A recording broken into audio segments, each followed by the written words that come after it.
siguiente video hablaremos del manómetro, que fue el experimento que realizamos. Los integrantes del grupo son Yuri Arroyave, Juan Felipe Benavides, Leonardo Gámez y quien les habla, Juan David Ramos. Daremos una breve introducción diciendo los contenidos que tiene esta presentación y o video explicativo. Primero, principio de Bernoulli.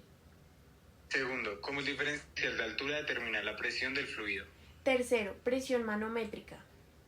Cuarto, vacío mediante experimentos. Quinto, ¿qué pasa con el fluido al cambiar su temperatura? Finalmente hablaremos de qué pasa al cambiar el tipo de fluido. El principio de Bernoulli es un concepto fundamental en la mecánica de fluidos, que describe la relación entre la velocidad de un fluido y su presión, en el contexto de flujo constante a lo largo de una línea de corriente. Este principio fue formulado por el matemático suizo Daniel Bernoulli en el siglo XVIII y se aplica a fluidos en movimiento como el aire o el agua. El principio de Bernoulli establece que el flujo del fluido sin fricción viscosa y en ausencia de fuerzas externas como la gravedad, la suma de presión estática, la presión dinámica y la energía potencial por unidad de masa del flujo constante a lo largo de una línea de corriente. En otras palabras, a medida que la velocidad de un flujo aumenta, su presión disminuye y viceversa. La ecuación básica del principio de Bernoulli es P, que es la presión estática del fluido, más un medio de la densidad del fluido por la velocidad al cuadrado del fluido, más la densidad por la gravedad por la altura sobre el nivel de referencia, eso es igual a la constante. Es importante mencionar que el principio de Bernoulli es una simplificación que se aplica en ciertas condiciones específicas y no tiene en cuenta factores como la viscosidad del fluido, la turbulencia o los efectos de la compresividad en el caso de los gases a altas velocidades. Por lo tanto, su aplicación está limitada a situaciones en las que estas simplificaciones sean razonables. Como mencioné anteriormente, el principio de Bernoulli se aplica principalmente en situaciones donde hay flujo de fluido en movimiento, como tuberas, conductos o alas de avión. Se utiliza para describir cómo la velocidad del flujo afecta la presión en diferentes puntos a lo largo de ese flujo. Sin embargo, en un manómetro generalmente no hay flujo significativo del fluido y la aplicación de ese principio es irrelevante. En cambio, en un manómetro se utilizan conceptos de presión hidrostática para medir la diferencia de presión. La presión hidrostática se basa en la altura de la columna del fluido en un tubo vertical.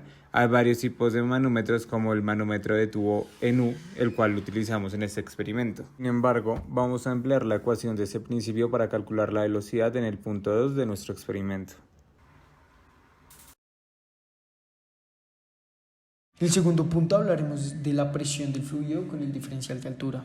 En el experimento fue realizado con agua, el cual tiene una densidad de 997 kilogramos sobre metro cúbico. Usamos la ecuación de presión, que es la densidad por la gravedad por el diferencial de altura más la presión atmosférica local, que en este caso es de 560 milímetros de mercurio o 74.660.32 pascales.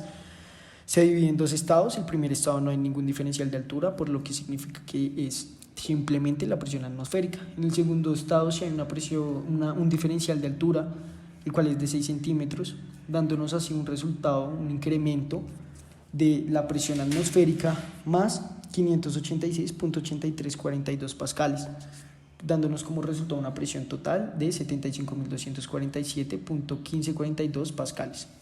Es importante mencionar, acá también podemos ver el comportamiento de la presión hidrostática, el cual habla de cómo un cuerpo se somete a una presión siendo sumergido en un fluido, en este caso en agua a la vez, como se ve en la imagen.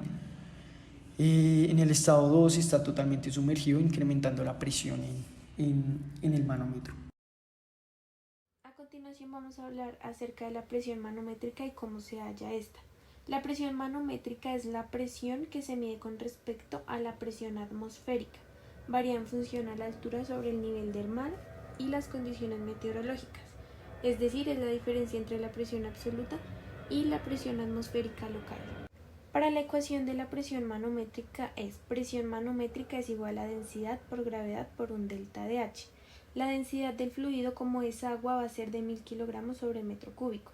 La gravedad va a ser de 9.81 metros sobre segundo al cuadrado y el delta de H es el diferencial de alturas, es decir, H2 menos H1. Este se debe expresar en metros.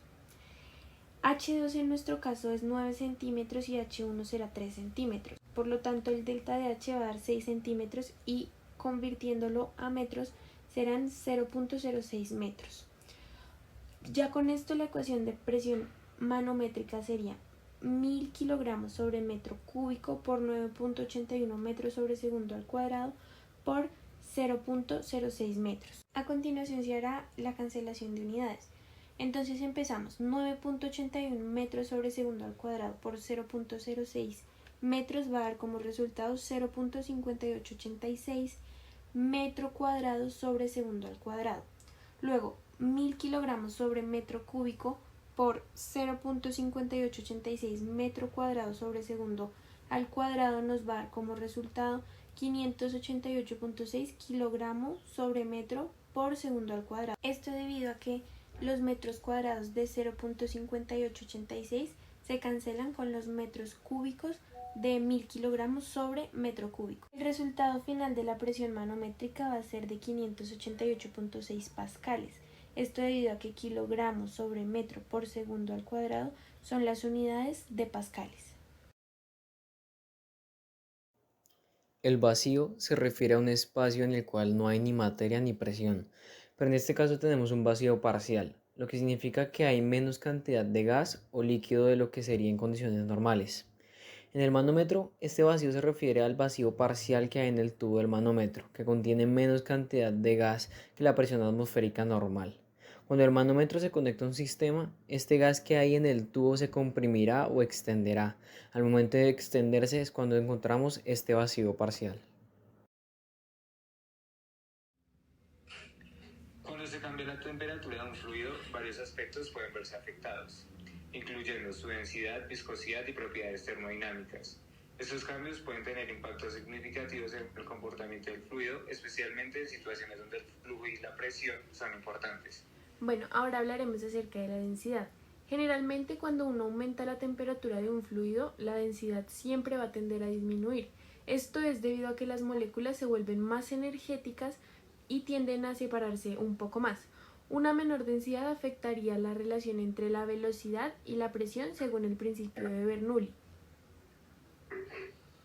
Hablando de la viscosidad es una medida de resistencia del fluido al flujo. En muchos casos la viscosidad tiende a disminuir con un aumento de la temperatura. Eso podría influir en la forma en la que el fluido fluye a través de las tuberías, conductos u otros sistemas, lo que a su vez podría alterar la distribución de la velocidad y la presión. Las propiedades termodinámicas. Cuando la temperatura cambia también puede alterar otras propiedades termodinámicas del fluido, como la compresibilidad y el coeficiente de expansión térmica. Estas propiedades pueden afectar la relación entre la velocidad y la presión, especialmente en condiciones no isentrópicas, es decir, cuando no se conserva la entropía. Transferencia de calor. Cambiar la temperatura de un fluido también puede ser asociado con transferencias de calor. La transferencia de calor puede influir en la densidad y en la viscosidad del fluido, lo que nuevamente impactaría la relación entre la velocidad y la presión. En resumen, cambiar la temperatura de un fluido puede tener un impacto complejo en su comportamiento, y estos cambios deben ser considerados en situaciones donde el flujo del fluido y la relación entre velocidad y presión son factores importantes, como la aplicación del principio de Bernoulli. En el sexto punto hablaremos de qué pasa al cambiar de tipo de fluido.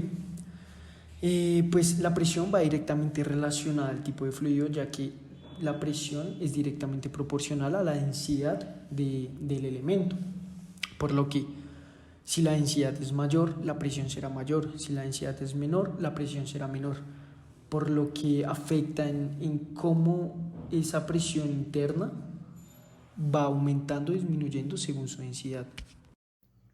Por ejemplo, tenemos un manómetro que está lleno de mercurio. El mercurio es un líquido denso, pesado y de alta densidad, por lo que una pequeña diferencia de presión en el sistema provocará un desplazamiento significativo en la columna de mercurio en el manómetro.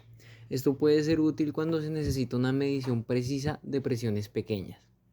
Ahora, si se cambia el fluido del manómetro y se llena con agua en lugar de mercurio, se notarán diferencias. El agua es menos denso que el mercurio y ejercerá menos presión en el manómetro para una misma diferencia de altura. En otras palabras, la columna de agua en el manómetro se elevará menos que la columna de mercurio para la misma diferencia de presión. Esto hace que el manómetro de agua sea menos sensible a presiones bajas, pero puede ser más adecuado para medir presiones más altas.